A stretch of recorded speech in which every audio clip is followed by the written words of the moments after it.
How to cope with a breakup or divorce, a step-by-step guide. Breakups and divorces are highly stressful, life-changing episodes, especially when both partners have spent quite some time together building or envisioning a common future. If you've recently gone through a major life change, romantically speaking, you can still take care of yourself and come out of the separation stronger than you felt when you were with your ex. Find out how to do it.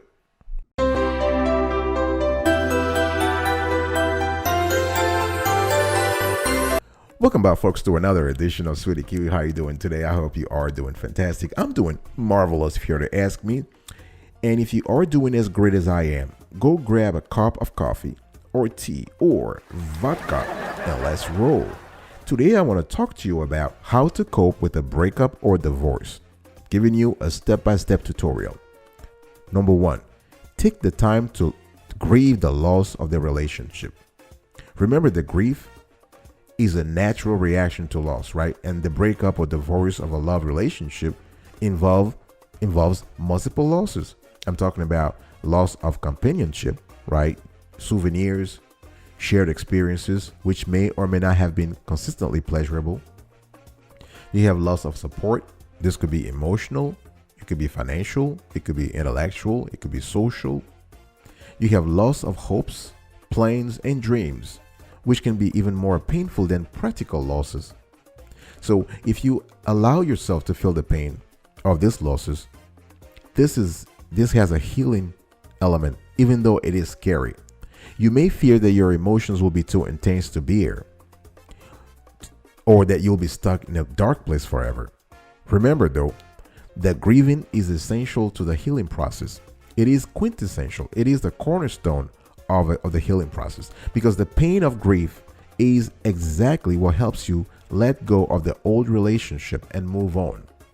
And no matter how strong your grief is at the moment, I can guarantee you it will not last forever. Now, let me give you a few tips for grieving after a breakup or divorce. Okay, number one, don't fight your feelings. Everybody has ups and downs, lots of ups and downs. And you may have them now. You may even feel many conflicting emotions. I'm talking anger, resentment, sadness, confusion, relief, fear, you name it. It is very important to identify and recognize these feelings. So while these emotions will often be painful, if you're trying to suppress or ignore them, this will backfire and it can only prolong the grieving process. Now, talk about how you're feeling. Even if it's complicated, it's hard for you to talk about your feelings with other people.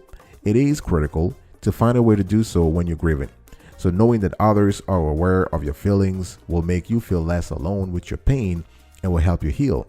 You can also journal. You can also write a journal where you are able to put on paper all your feelings. And the paper here can be a great outlet for your sentiments. Remember that moving on is the end goal here.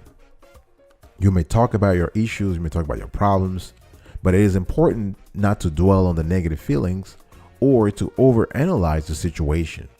Because ultimately, if you get stuck in hurtful feelings like blame, anger, resentment, you are robbing yourself of valuable energy and you are preventing yourself from healing and moving forward.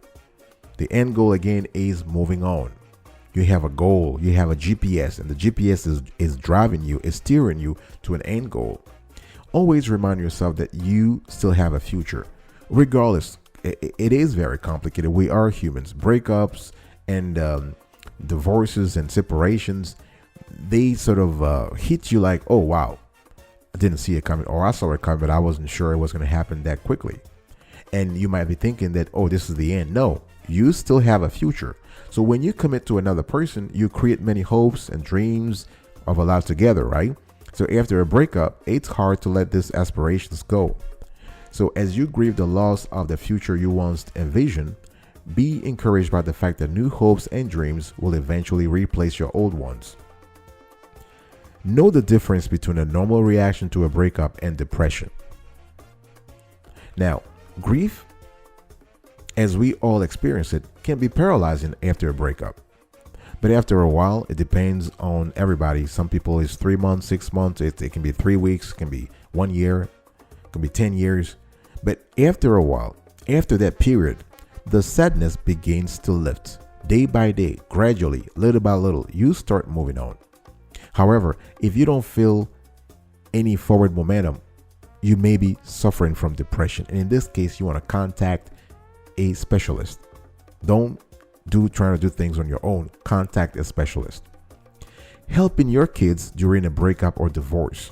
This is also another great tip I want to give you in terms of grieving after a breakup or divorce. So when mom and dad split, a child can feel confused, angry, and uncertain, as well as profoundly sad. You have to be able to understand that. So as a parent, you can help your kids cope with the breakup by providing stability and attending to your child's needs with a reassuring, positive attitude. That's all it is. It has to be positive. It has to be uplifting. I'll be right back right after this. Don't go anywhere.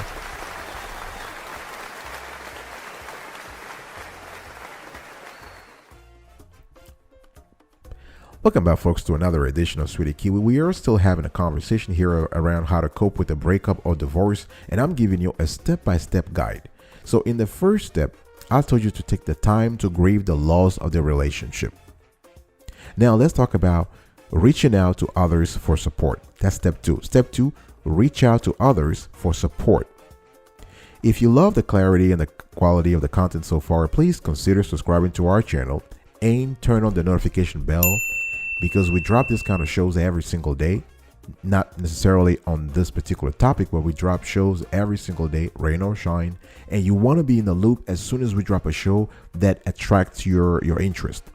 All right, so share this content, also like it and comment. If you are going through a post breakup or divorce, a post divorce phase, support from others can be critical, especially when it comes to healing.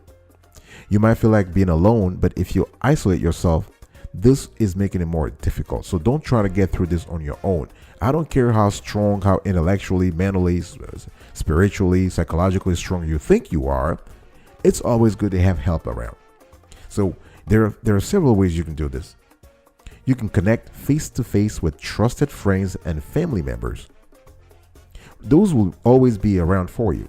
They'll be around you. They will reach out to you. If you have people that you trust more in your family, reach out to them. Your mom, your dad, your uncle, your aunt, your grandfather, your grandmother, anybody. Or if you have a confidant, somebody that you are really, really, really close to, reach out to them. If you have a mentor or a coach, whoever that person tends to be, reach out to them. People who have been through painful breakups or divorces can be especially helpful.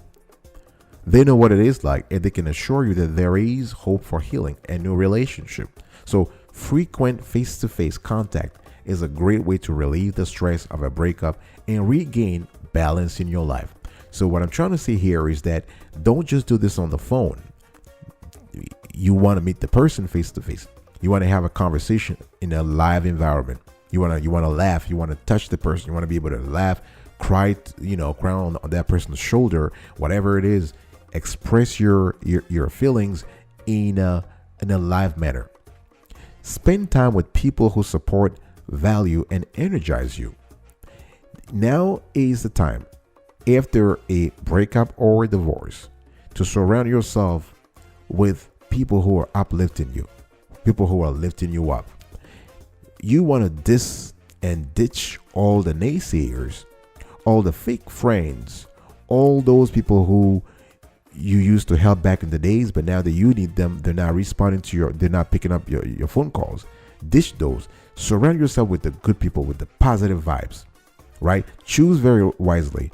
People who are positive and who truly listen to you. It's important that you feel free to be honest about what you're going through without worrying about being judged, criticized, or even worse, told what to do. The third thing you want to do when it comes to reaching out to others for support is to get outside help if you need it. As I said earlier, no matter how strong you think you are, intellectually, psychologically, emotionally, metabolically, physically, whatever, it's always important to seek help. And this help sometimes may come from a professional.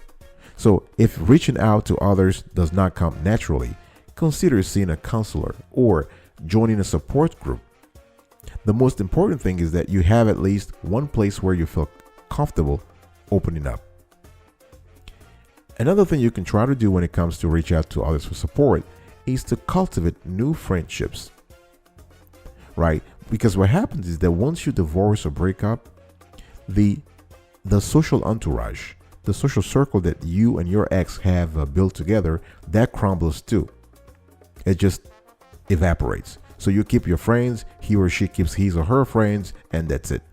The common friends that you had, they will be a little bit sort of in the middle, and they will want just they usually will take a step back because they don't want to be seen as, oh, they're taking sides in your fight, quote unquote, right? So you don't want to do that. So if you feel like you have lost your social network along with the divorce or breakup, make an effort to meet new people. You can join a networking group or a special interest club, take a class, get involved in community activities. You can volunteer at a school, place of worship, or other community organization. The chances are many. There are many options out there for you to just get out there and start doing something, start meeting people. The best way to actually cultivate new relationships is to intersect your passions. So what you love doing, you want to intersect your passions with locations where people who espouse the same passions meet. Let me explain. Let's say you love golf. You're an avid golf player, and you just happen to have gone through a recent breakup or divorce. So what you want to do is you want to find out in your area the golf courts or the golf clubs or the association of golf lovers, and you want to meet with them. That way you are sharing something with people who already have the same passion as you. All right, I'll be right back right after this. Don't go anywhere.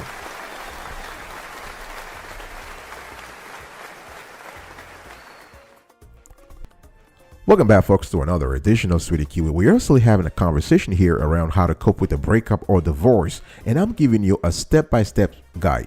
I've given you already the first two steps were, the first step was take time to grieve the loss of the relationship.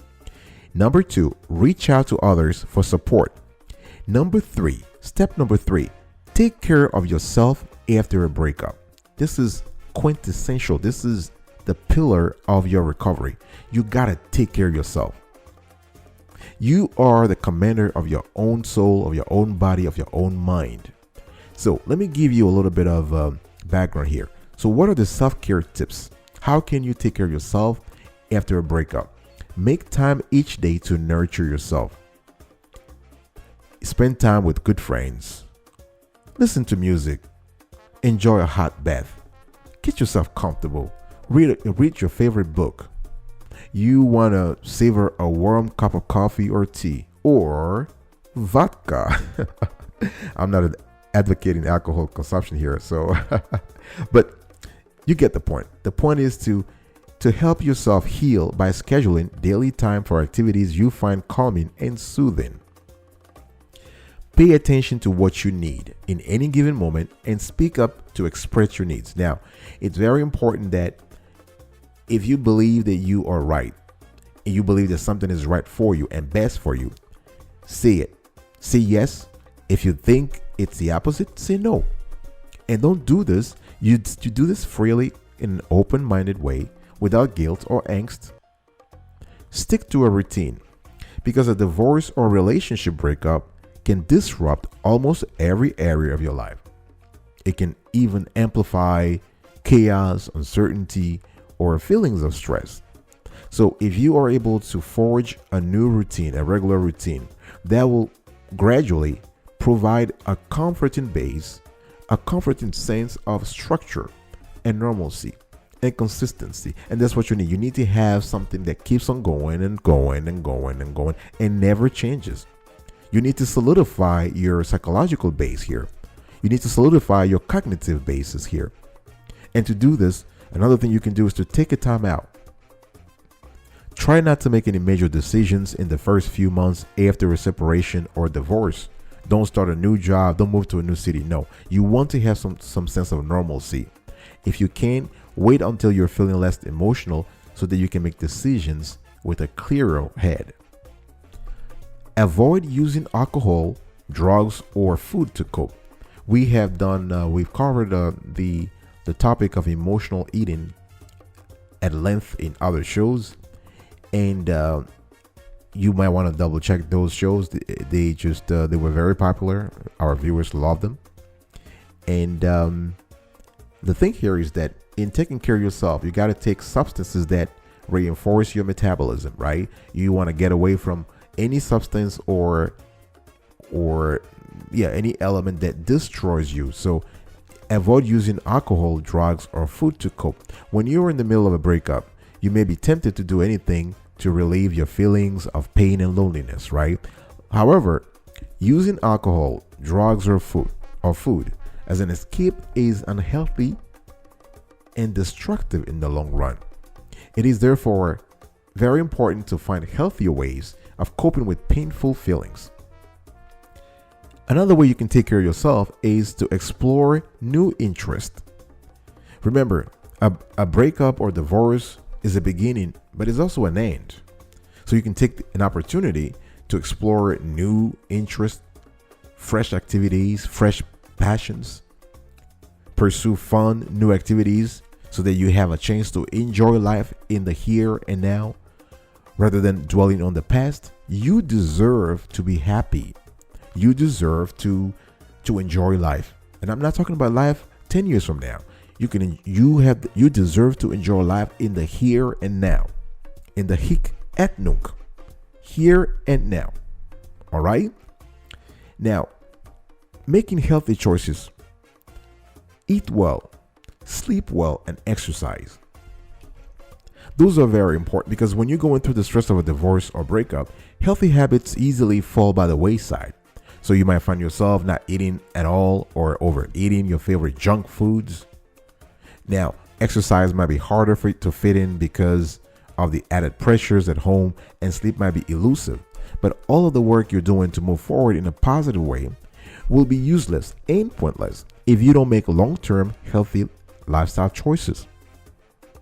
All right. So those lifestyle choices they usually hover around exercising, sleeping well, eating well, forging positive, fulfilling conversations and relationships.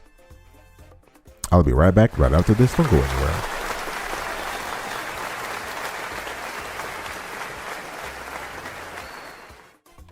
Welcome back, folks, to another edition of Sweetie Kiwi. We are still having a conversation around how to cope with a breakup or divorce, and I'm giving you a step-by-step guide.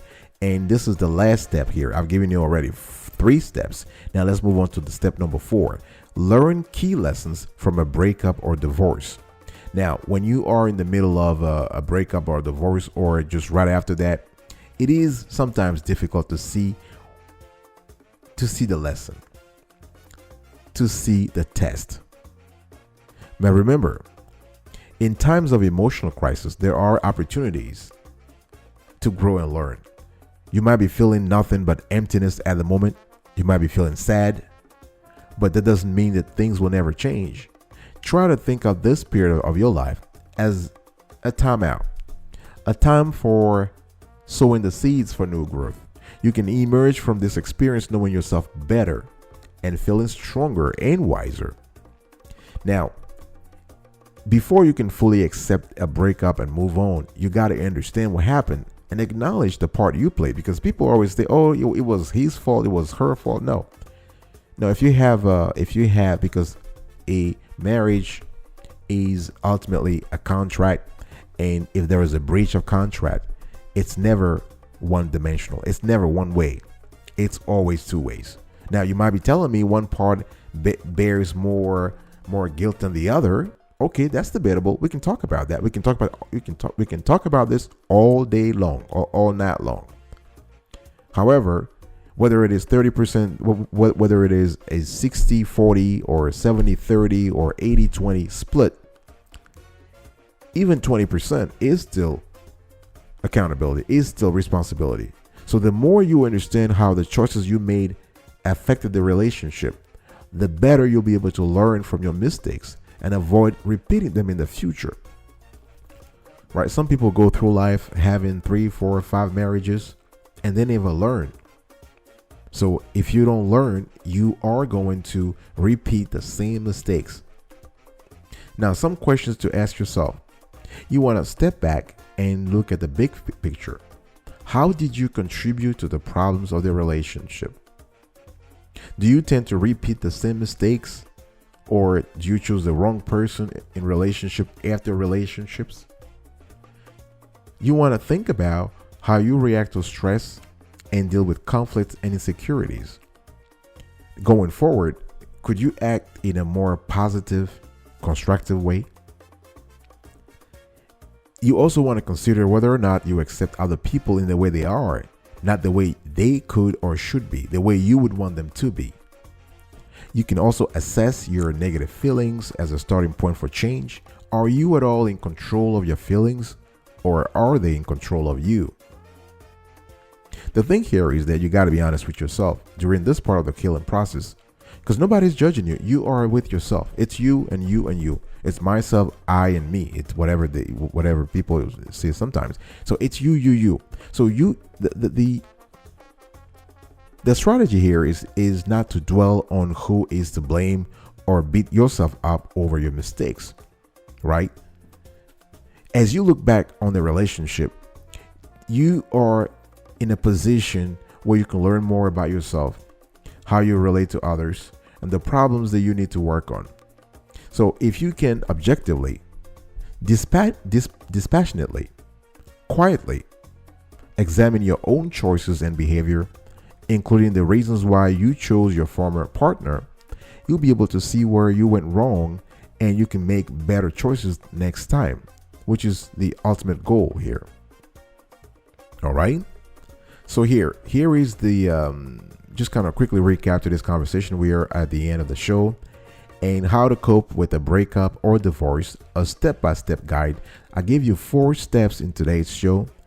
Number 1, take time to grieve the loss of the relationship.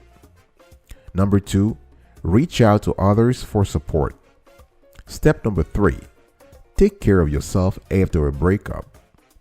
Step number 4, learn key lessons from a breakup or divorce. I will see you next time. But until then, remember, stay marvelous.